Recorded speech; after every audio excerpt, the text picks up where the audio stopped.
महाराष्ट्रातील अमरावती जिल्ह्यात चांदूर रेल्वे तालुक्यात असलेल्या सांगवा विठोबा मंदिरात गुढीपाडव्याच्या दिवशी दरवर्षीप्रमाणे यंदाही लाखोचा कापूर जाळण्याची अनोखी धार्मिक परंपरा मोठ्या उत्साहात पार पडली। शतकानुशतके चालत असलेल्या या परंपरेला यंदाही राज्यभरातून मोठा प्रतिसाद मिळाला असून सुमारे 4 ते 5 लाख भाविकांनी मंदिरात हजेरी लावली। श्रद्धा, भक्ती आणि परंपरेचा संगम अनुभवण्यासाठी भाविकांनी मोठ्या गर्दी केली होती।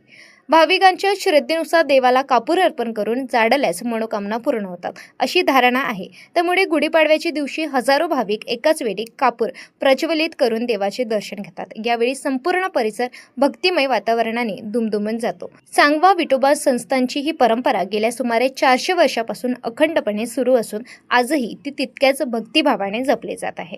अशी ही श्रद्धा, परंपरा आणि भक्ती याचा संगम असलेली सांगवा विठोबा यात्रा दरवर्षी भाविकांना आध्यात्मिक ऊर्जा देत राहते आणि अमरावती जिल्ह्याच्या धार्मिक परंपरेचे वैशिष्ट्य अधोरेखित करते। माझा परिचय श्री पुंजाराम वैतागराव नेमाडे, अध्यक्ष श्री विठोबा संस्थान उर्फ श्रीकृष्ण अवधूत बाबा संस्थान, श्री क्षेत्र सावंगा विठोबा, पोस्ट मालखेड रेल्वे, तालुका चांदूर रेल्वे, जिल्हा अमरावती। श्री विठोबा संस्थान उर्फ श्रीकृष्ण अवधूत बाबा संस्थान हे महाराष्ट्रात नव्हे तर महाराष्ट्राच्या बाहेरच्या क्षेत्रामध्ये प्रसिद्ध तीर्थक्षेत्र असून या संस्थानचा 450 वर्षापूर्वीचा इतिहास आहे।